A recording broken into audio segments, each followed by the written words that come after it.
Assalamualaikum. In this video lecture, we'll try to discuss some basic rules for article. So let's. Our first rule for today is rule number 13, which quotes that we can use by that to say how something is measured. For example, by the kilogram, by the dozen, by the bucket full, by the liter, by the meter, etc. अब इस rule में basically क्या explain करने की कोशिश की गई है? इस रूल में ये एक्सप्लेन करने की कोशिश की गई है कि जब भी आप किसी चीज़ को मेजर कर रहे होते हैं और आप उसके साथ मेजरिंग यूनिट्स को मेंशन करते हैं तो it is more advisable to use the word by the. ठीक है, तो बाय द एक ऐसा फ्रेज है जो कि आप यूज करते हैं so that you can make it more sensible and you can make it look कि आप उसमें बता सकें कि दैट आप कितनी मेजरमेंट की बात कर रहे हैं. जैसे मैंने नीचे जितनी भी एग्जांपल लिखी हैं फाइव एग्जांपल्स में मैंने पहले बाय द यूज किया है विच इज द इंडिकेटिव कि इतने किलोग्राम है ये चीज या इतने डजन है ये चीज या इतने लीटर है ये चीज. ठीक है, आप कुछ एग्जांपल्स देखते हैं. जैसे for example the boat can be hired by the day, यानी एक दिन के बाद जो है ना वो आप बोट को हायर कर सकते हैं. या कारपेट से सोल्ड बाय स्क्वायर मीटर, ये नहीं है कि इस पर्टिकुलर अब उन्होंने एक लेंथ दी दी है या मेजरिंग लेंथ और इतने इतने पर जो है ना हम कारपेट जो है ना वो अपना सेल करते हैं. इसी तरह it was common practice in many cities to bring water by the bucket full for household. ये आपके सेकंड चैप्टर से है, सेकंड ईयर की बुक में से. और इस तरह से एग्जैक्टली which इसमें पूछा जाता है कि that what they do actually is underline the particular phrase. तो अगर आप इस तरह से करेंगे, अगर आप किसी रूल को अप्लाई करना चाह रहे हैं तो it's more advisable to read the text और रीड योर बुक, क्योंकि आप चुके सब कुछ लैंग्वेजेस के अंडर है. तो so that you can understand कि किस तरह से आप ये बाय द वाला रूल जो है वो अप्लाई कर सकते हैं. ठीक है, so let's move forward. Our rule number 14 for today is that how we use articles with the ordinal adjectives. ठीक है, अब ऑर्डिनल एडजेक्टिव्स कैसे होते हैं? जैसे फर्स्ट, सेकेंड, थर्ड ऑर्डर को जो रिप्रेजेंट कर रहे होते हैं हम उनको कह देते हैं कि that they are basically the ordinal adjectives. अब इनके साथ भी आपने द यूज करना होता है. ठीक है, जैसे यहाँ पर एग्जांपल्स हैं as the first, the second, the third, the next, the last, the previous, the following, etcetera. ठीक है, so we use the use the while using the ordinal numbers. इसमें जो एग्जाम्पल आज आप देखोगे वो ये देखोगे, and the next day would be Christmas. ये भी आपकी सेकेंड ईयर की बुक से सेंटेंस लिया गया. अब इसमें ये देखो एंड द नेक्स्ट डे. अब यहाँ पर जो आपने ऑर्डिनल एडजेक्टिव यूज किया था नेक्स्ट, तो उससे पहले आपको डेफिनेट आर्टिकल यूज करना था जो कि इस केस में द था. इसी तरह कुछ और एग्जाम्पल्स जो कि इस रूल को क्वालिफाई करती हैं वो ये है कि that I plug this mountain with cattle the first time it was ever plugged. ये भी आपकी एफएससी की बुक से ही उठाई गई है एग्जाम्पल. अब इसके अंदर भी देखें कि यहाँ पर जो ऑर्डिनल एडजेक्टिव यूज हुआ है that is basically first time, और फर्स्ट टाइम से पहले फिर आप एक डेफिनेट आर्टिकल यूज करेंगे जो कि इस केस में है द. इसी तरह ही died in the first week of the following month. ये भी आपके आई गेस चैप्टर नंबर 5 है फ्रॉम सेकेंड ईयर, जहाँ से ये लाइन उठाई गई है और फर्स्ट ईयर.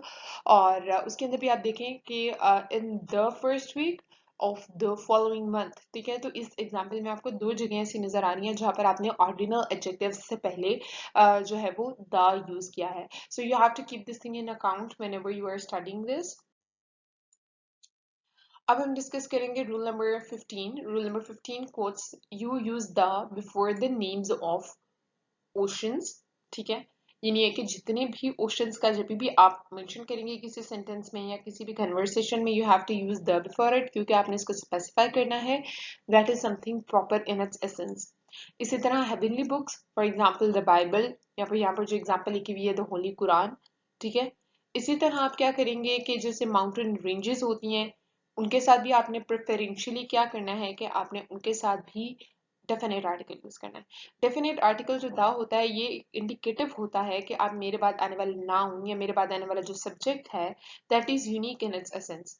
अब माउंटेन रेंजेस जो हैं वो यूजुअली एक पर्टिकुलर नाम रखती होती हैं तो वो यूनिक ही होती हैं. इसी तरह जो बुक्स हैं हेवनली बुक्स उनके भी पर्टिकुलर नाम होते हैं. इसी तरह ओशंस हैं वो एक लिमिटेड क्वांटिटी है उनकी, वो लिमिटेड नंबर में है और वो स्पेसिफिक हैं, तो इस वजह से हम उसके बाद प्रेफरेंशियली डेफिनेट आर्टिकल यूज करते हैं. इसी तरह न्यूज़पेपर जैसे द न्यूज या फिर द नवाए वक्त. ठीक है, तो न्यूज़पेपर के बाद भी आप जो है वो आर्टिकल जो यूज करते हैं that is definite article and that two is basically the.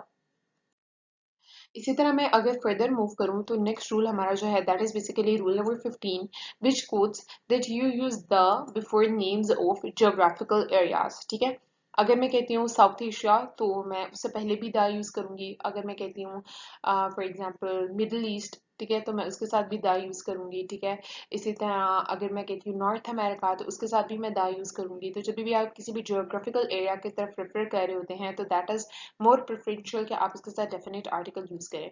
इसी तरह अगर आप किसी डेजर्ट की बात करें, ठीक है, जैसे the Thar, the Thal, the Sahara desert, the Cholistan, तो जो डेजर्ट्स होती हैं उनके साथ भी आपने एक डेफिनेट आर्टिकल ही यूज करना है जो कि इस केस में दा है।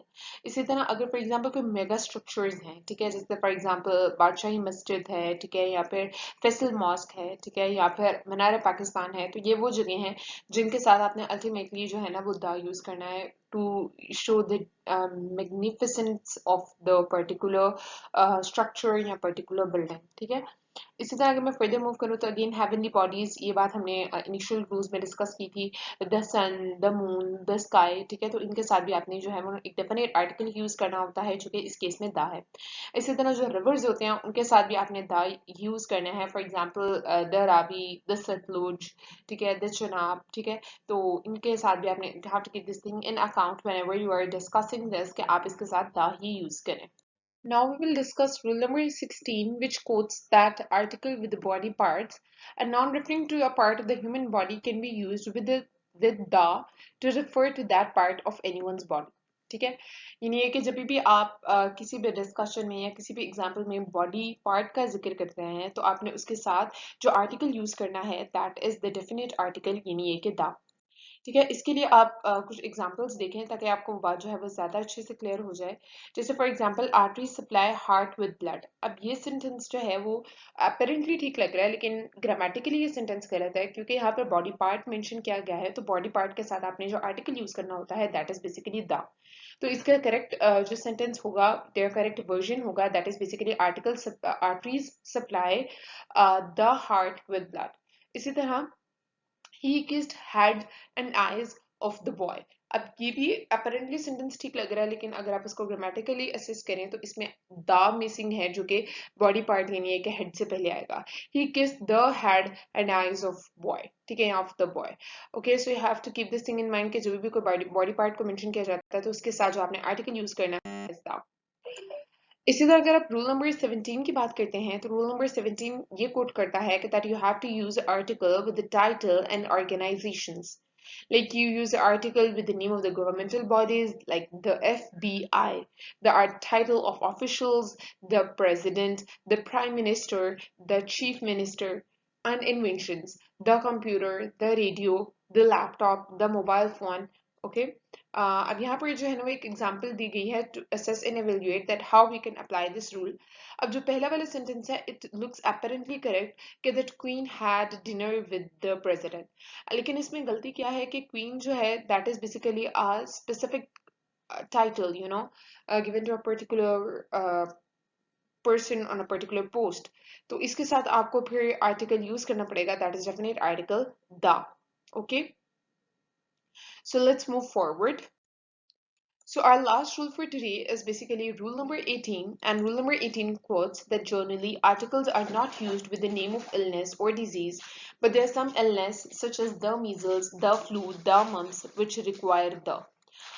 अब इस रूल में ये चीज एक्सप्लेन की गई है कि मेजॉरिटी केसेस में क्या होता है कि आप जो भी इलनेस या डिजीज होता है उसके साथ किसी किस्म का आर्टिकल यूज नहीं करते, लेकिन कुछ एक्सेप्शंस जो है वो एग्जिस्ट करती हैं which you definitely have to learn in order to like ace the MDCAT।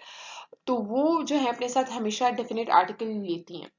जैसे फॉर एग्जांपल यहाँ पर पहली एग्जांपल कॉलेरा की दी गई है कि अगर आप ये चीज अपने जेहन में बिठा लेते कि आपने इलनेस या डिजीज के साथ दा लगाना है तो ये आपका, अगर आप कॉलेरा के साथ भी इस रूल को अप्लाई करते हुए लगा देंगे तो गलत होगा, क्योंकि कॉलेरा के साथ आप कभी भी दा यूज नहीं करते। कॉलेरा ठीक है, तो कोलेरा हैड स्वेयर कॉम्प्लिकेशंस या वो ठीक होगा। अगर आप कहोगे द कोलेरा है इट्स कॉम्प्लिकेशंस, तो वो गलत हो जाएगा।